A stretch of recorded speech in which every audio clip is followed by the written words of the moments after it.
Salve, salve Pokémoníacos! Como é que vocês estão aí? Tudo bem? Sejam todos bem-vindos aqui a mais um vídeo neste canal. Eu sou o Colecionador Rick e hoje a gente vai falar sobre aquele problema do elefante verde na sala. Isso mesmo, você não ouviu errado, esse elefante é verde. Por quê? Eu estava recentemente jogando a Pokémon Go Fest e eu tava meio que tentando pegar alguns shines específicos lá. E eu, no meio do evento, eu vi que tinha o Maractus e eu poderia pegar ele shiny. E aí eu parei pra pensar, nossa, a gente tem mais de 1000 Pokémons na Pokédex, né? E eu meio que dei uma parada de acompanhar Pokémon lá entre a terceira e quarta geração. Aí fiquei um tempão sem ver Pokémon e tô voltando agora. E nesse meio tempo eu joguei todas, né, as gerações. Tô me acostumando com cada uma. Então eu não decorei, né, todas as possibilidades dentro da Pokédex. E eu parei pra pensar, nossa, nunca vi o Maractus Shine. Como será que é o Shine do Maractus? E por causa disso, eu comecei a reparar um padrão e ausências estranhas de padrões nos Pokémon que são Shine verde. Mas eu não vou falar sobre a aberração que é o Dragonite que está na thumb desse vídeo, tá? Eu não vou falar sobre Pokémons que são de uma cor e acabam se tornando verde. Eu vou falar sobre os Pokémons verdes que se tornam Shine. E tentar entender por que acontece a ausência de alterações e, ao mesmo tempo, tantas alterações nos Shine de Pokémon verde. Você tá um pouco confuso? Calma, eu vou explicar tudo para você no decorrer desse vídeo. A gente vai tentar entender como existe tanta anomalia dentro da variação de Shine dos Pokémon verde. Então, se você já curtiu a proposta desse vídeo, deixa seu like aqui, se inscreve no canal se ainda não está inscrito. E se quiser participar lá do nosso grupo no WhatsApp e receber várias outras recompensas legais aqui do canal, só clicar no botão Seja Membro aqui embaixo. Então vem comigo, que hoje a gente vai destrinchar tudo sobre as versões Shine dos Pokémon verde. Vem comigo! Bom, eu abri aqui o Cerebi para a gente poder fazer essa análise. E eu vou começar pelo principal problema dos Pokémon verdes que tem versão Shine, que é a não mudança de cor e, ao invés disso, a mudança de tonalidade. Foi aí que eu pensei no tema desse vídeo quando eu descobri como era a tonalidade do Shine do Maractus. Recentemente, caso você não esteja acompanhando, eu estou numa jornada de conseguir zerar o Pokémon Leaf Green com um time só de Pokémon Shine. E o meu inicial está sendo o Bulbasaur. E o Bulbasaur ele muda de tom apenas, né? Ele tem uma tonalidade mais triste nos sprites atuais, mas se a gente vai para Gen 1, por exemplo, ele fica um verde-limão bem bonitinho. Desculpa, Gen 1 é um erro. Gen 3.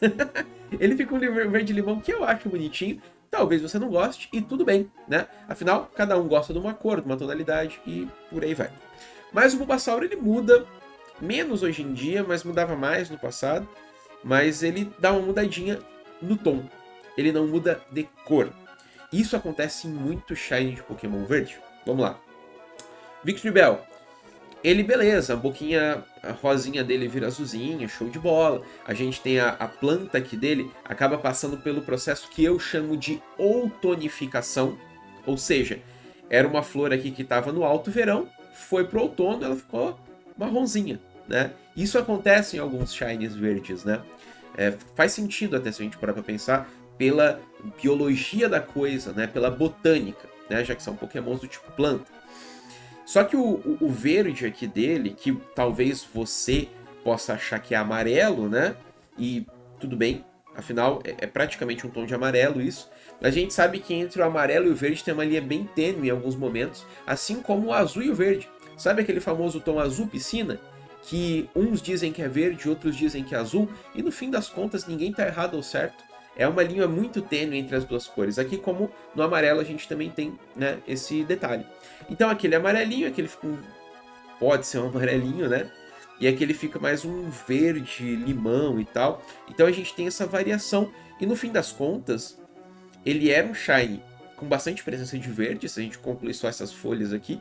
E ele continua com uma boa parte de verde também, porque o corpo dele aqui, o rabinho, continua sendo verde também. A gente só mudou o tom e ele continuou de um Pokémon verde para um Pokémon verde. O próximo que nós temos aqui é o Oddish. E ok, metade dele é verde e aí ele fica 100% verde. né? E os tons mudam, né? A base aqui dele, o corpo, digamos assim, fica no tom da folha dele, e a folha dele fica num tom mais clarinho, né? Ele dá uma apagada aqui, fica um verde mais limão também. Então a gente acaba vendo esse processo acontecendo aqui também. Mesma coisa no Scyther, né? O Scizor é um dos Pokémon Shiny verde que eu mais adoro, né? Mas o Scyther, ele deixa muito a desejar. Ele dá uma leve escurecida e muda esses detalhinhos aqui para rosa. É meio triste. Eu acho triste. Ao ponto que nós temos o Scizor, um verde metálico maravilhoso, né? Mas esse carinha aqui, ele dá uma variação no tom ali que é bem triste. A maioria dos verdes que muda só a tonalidade assim, eu acho um pouco triste, né? E boa parte dos iniciais de planta é assim também. Meganium. É um verdezinho aqui meio abacate, e fica um verde assim, quase outonificado também, sabe? Querendo ir pro outono. Nato, tinha um verdinho aqui, né? Um verde legal, bacana, e aí vira um verde mais limãozinho. Leafeon, né? Mesma coisa. Cara, a mudança de tom aqui é quase imperceptível para algumas pessoas, mas mudou. Que a gente tem um verde assim mais pastel, aqui ele fica um verde mais bandeira, talvez. Na verdade, aqui é mais bandeira e aqui acaba ficando um verde mais verde. Aqui é mais puxado para o azul, aqui é mais puxado para o amarelo, digamos assim. Né? Rosélia, ela muda o tom do verde dela e as rosas mudam, né? A vermelha fica um azul meio puxado pro roxo, e aqui a gente tem um azul que acaba virando um preto. Mas o corpo dela, que era verde, acabou ficando verde também, só mudou o tom. Kecleon, mesma coisa, só muda uns detalhinhos aqui e o tom dele. Eu sinto que o tom dele dá uma mudada, mas pode ser que eu esteja louco. Não sei se você tem a mesma coisa aí, não sei. Eu sinto um pouco que mudou, né? Dá pra ver pela sombra aqui, não sei. Posso estar doido.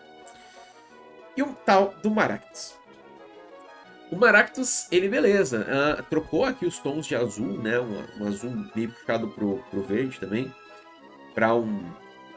Isso aqui é uma mistura de rosa e roxo, né? Tipo um fúcsia da vida, assim, não sei. Só que mais escurinho, né? Mas o corpo dele era um azul mais escuro e acabou ficando um azul mais claro. Então também, né, teve essa mudança na tonalidade. E foi por causa desse cara aqui, que depois que eu descobri como que era o Shine, eu fiquei meio pensativo. Pô, todo verde só muda o tom, né? Porque eu tô lá caçando o meu Bulbasauro e ele só muda o tom. Aí eu vi o Maractus, só muda o tom. Lembrei do Scyther, só muda o tom. Aí Flygon muda o tom também. Sprigatito, se a gente for ver os mais recentes, né? Lembra que eu falei dos iniciais? Muda o tom. O Pelipper muda o tom. Por incrível que pareça, isso aqui é um verde também, galera. Isso aqui é um verde puxado pro azul. E aqui a gente tem um verde bem puxado pro amarelo, né? Isso aqui é caso a cor de um abacate quando tá muito maduro, tá ligado? Capsakid, também mudança para tom de verde aqui, né? Quase um amarelo. E aí, a gente começa a entrar nas incongruências. Lembra que eu falei sobre o tom outonizado, digamos assim? A gente tem a boa parte dos Shiny de Pokémon Verde sendo variação de tom, mas alguns ele entram nessa brincadeira de outonizar o Pokémon. O Caterpie verde, ele fica praticamente dourado, né? Mas não é dourado, é um amarelo forte, como se fosse um tom de outono mesmo, né? Ele não é tão puxado para o marrom, mas ele puxa bem para o amarelo. Quer mais um exemplo? O próprio Metapod. Olha esse cara aqui, ele é um laranjão, né? É como se... exatamente no outono, quando você vê as folhas caindo com um tom mais amarelado, as folhas e tal, né? Mais voltado para o marrom. Exatamente. O Tiranitar, que é um verde musgo aqui, né? Ele acaba virando quase um marrom aqui. E é exatamente esse rolê do outono. E eu sei que ele não é nem um Pokémon de planta, mas ele segue essa linha da outonificação dos Pokémons verdes. Mesma coisa que com o Cacturne. Ele também foi para o outono. Mesma coisa com o Breloom. Outono. O Tropius, até o Tropius ele tem essa pegada, ele fica bem no meio termo, né? De ele tá no outono ou ele só mudou o tom. Se a gente pega ele, por exemplo, com os sprites antigos, dá pra ver que ele realmente, ele mesmo com um tom totalmente diferente, ele tá nesse meio termo entre outonificação e mudança de tom. É bem engraçado que o Tropius, ele viaja nesse limbo, né? E aí a gente tem uma outra variação, cara, que são os Shinies azuis. A gente tem o Spinarak verde, que vira um Shiny azul. Qual que é a lógica por trás disso? Paleta de cores, talvez? A inversão das cores? Talvez aqui a gente poderia dizer que a cor correta de variação Shiny do verde seria o azul, né? Talvez. Já que não necessariamente todos os Pokémon verdes são de planta, então faria sentido a autonificação, sabe? Então, beleza. Aí a gente tem aqui, ó, Politoed, Sceptile, Electrike, todos seguindo a linha do Shiny azul. Gulpin, verde, azul. Até o Ludicolo, né? Ele acaba indo pro azul. E o Ludicolo acaba entrando naquele ponto engraçado que eu falei pra vocês. Ele tem uma cor ali que é um azul piscina ou um verde piscina. Comenta aqui, no caso do Ludicolo, você acha que o tom dele, esse aqui, do Shine, é verde ou azul?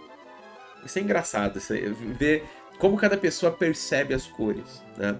E eu não tô falando que isso é uma coisa de, sei lá, como se fosse um daltonismo. Não, realmente. Esse tom, ele tá numa linha muito tênue entre azul e verde. Então cada pessoa acaba interpretando de uma forma, né?